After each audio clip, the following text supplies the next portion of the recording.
Hello friends, welcome to Lalit sir GS. भारतीय इतिहास Indian history की सीरीज़ को आगे लेके चलते हुए आज का जो हमारा टॉपिक है वो है संगम काल। बहुत ही छोटा सा टॉपिक है।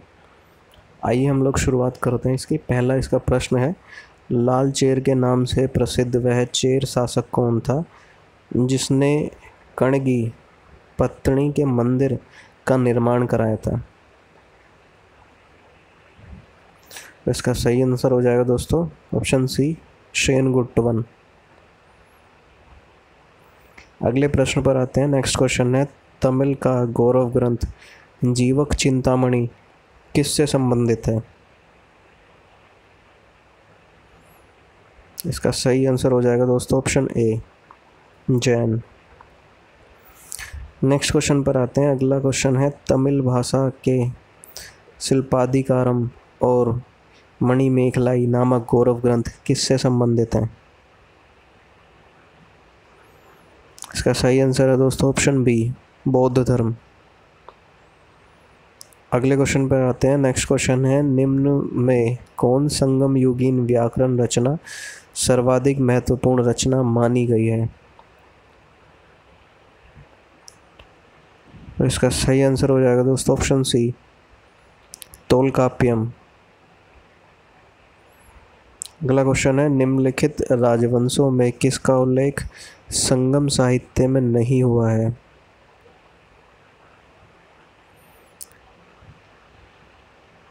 तो इसका सही आंसर हो जाएगा दोस्तों ऑप्शन ए, कदंब। अगले क्वेश्चन पर आते हैं। नेक्स्ट है, संगम युग में उरेव किसके लिए विख्यात था? इसका सही आंसर हो जाएगा दोस्तों ऑप्शन बी, कपास के व्यापार का महत्वपूर्ण केंद्र। नेक्स्ट क्वेश्चन पर आते हैं। अगला क्वेश्चन है, तोलकप्पियम ग्रंथ संबंधित है? इसका सही आंसर है दोस्तों ऑप्शन सी, व्याकरण और काव्य से। अगले क्वेश्चन पर आते हैं। यह है, धार्मिक कविताओं का संकलन कुरल किस भाषा में है? इसका सही आंसर है दोस्तों option B, Tamil. Next question है, किस संगम युगीन राज्य के संरक्षण में 3 संगमों का आयोजन किया गया है? इसका सही आंसर होता है ऑप्शन सी, पांड्य। अगला क्वेश्चन है, किसने उल्लेख किया है कि नंदों ने अपना कोष गंगा की धारा में छिपा रखा था? तो इसका सही आंसर है ऑप्शन ए, मामूल नार। नेक्स्ट क्वेश्चन पर आते हैं दोस्तों। अगला क्वेश्चन है, सूची 1 को सूची 2 से सम्मिलित कीजिए। राज्य है और राजकीय चिन्ह है। तो चेर का जो राजकीय चिन्ह है वो है धनुष, चोल का राजकीय चिन्ह है बाघ, पांड्य का राजकीय चिन्ह है मछली। सही आंसर हो जाएगा दोस्तों ऑप्शन ए। अगले प्रश्न पर आते हैं। सूची 1 को सूची 2 में सम्मिलित कीजिए। सूची 1 में पुस्तक है, सूची 2 में लेखक। तो तोलकप्पियम संबंधित है तोलकप्पियमर। नेक्स्ट है शिल्पाधिकारम, इसके लेखक हैं एलांगो आडिगल। अगला है मणिमेखलाई, उसके लेखक हैं शीतले शतनार। अगला है जीवक चिंतामणि, उसके लेखक हैं तिरुत्तक देवर। इसका सही आंसर हो जाएगा दोस्तों ऑप्शन ए। नेक्स्ट क्वेश्चन पर आते हैं। अगला क्वेश्चन है, सूची 1 को सूची 2 से सम्मिलित करना है। क्षेत्र है और उसका अर्थ है। तो कुरिंजी का अर्थ है पहाड़ी, पालई का अर्थ है मरुभूमि या निर्जन स्थल, मुल्लई का अर्थ है जंगल, मरुदम का अर्थ है कृषि भूमि, नेउल का अर्थ है तटीय प्रदेश। इसका सही आंसर हो जाएगा दोस्तों ऑप्शन ए। नेक्स्ट क्वेश्चन पर आते हैं। सूची 1 को सूची 2 से सुमेलित करना है। संगम है और उनके अध्यक्ष हैं। प्रथम संगम के अध्यक्ष थे अगस्त्य। द्वितीय संगम के अध्यक्ष थे अगस्त एवं तोलकाप्पियर। तृतीय संगम के अध्यक्ष हैं नक्कीरर। तो इसका सही आंसर हो जाएगा दोस्तों ऑप्शन ए। अगले क्वेश्चन पर आते हैं दोस्तों। नेक्स्ट क्वेश्चन है कपाटपुरम या अल में संपन्न द्वितीय संगम का एकमात्र शेष ग्रंथ कौन सा है? तो इसका सही आंसर है दोस्तों option A Tolkappiyam. Next question है किस ऋषि के बारे में कहा जाता है कि उन्होंने दक्षिण भारत का आर्यकरण किया, उन्हें आर्य बनाया? इनका सही आंसर हो जाता है दोस्तों ऑप्शन बी अगस्त्य। नेक्स्ट है स्ट्रैबो के अनुसार संगम युग के किस वंश के शासक ने रोमन सम्राट के दरबार में 20 ईसा पूर्व के लगभग अपना एक दूत भेजा? तो इसका सही आंसर है ऑप्शन ए पांड्य नरेश ने।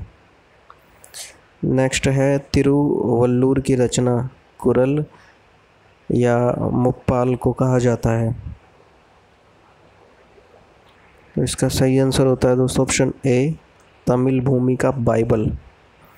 नेक्स्ट है तमिल काव्य का इलियड कहा जाता है? इसका सही आंसर हो जाता है दोस्तों ऑप्शन सी शिल्पदिकारम।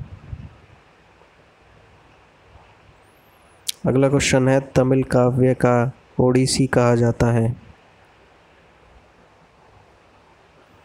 इसका सही आंसर है दोस्तों ऑप्शन डी मणिमेखलाई। अगले क्वेश्चन पर आते हैं दोस्तों। अगला क्वेश्चन है पुहर कावेरी पट्टनम की स्थापना किसने की? इसका सही आंसर हो जाएगा दोस्तों ऑप्शन ए कारिकाल। नेक्स्ट है सूची 1 को सूची 2 से सुमेलित करना है। राज्य हैं और प्रख्यात शासक हैं। तो चेर राज्य के प्रख्यात शासक हैं शेनगुट्टवन।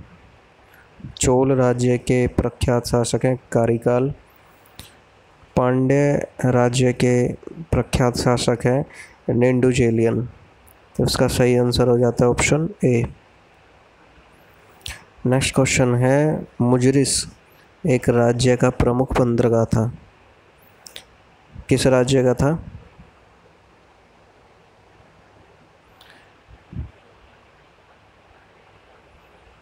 इसका सही आंसर हो जाता है दोस्तों ऑप्शन ए चेर।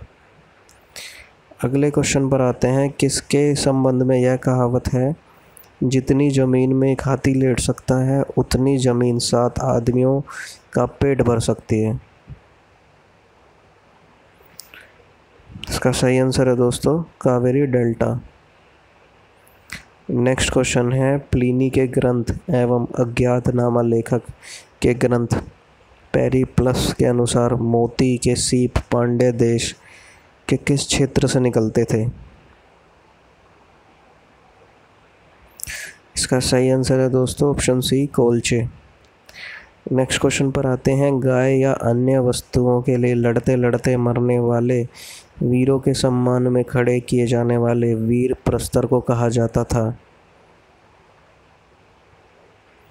इसका सही आंसर है दोस्तों ऑप्शन ए वीरकल या फिर नाडुकुल। नेक्स्ट है प्राचीनतम तमिल देवता मुरुगन किस वैदिक देवता के सदृश हैं? तो इसका सही आंसर है दोस्तों ऑप्शन डी स्कंद या फिर कार्तिकेय। अगले क्वेश्चन पर आते हैं। यह संगम कालीन साहित्य में कौन को एवं मनन किसके लिए प्रयुक्त होते थे? इसका सही आंसर है दोस्तों ऑप्शन डी राजा।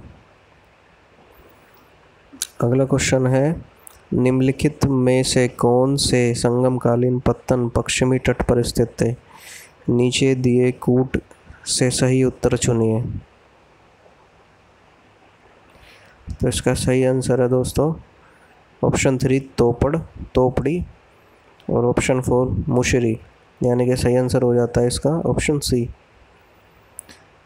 लास्ट क्वेश्चन है, महाकाव्य शिल्पकारम किससे संबंधित है?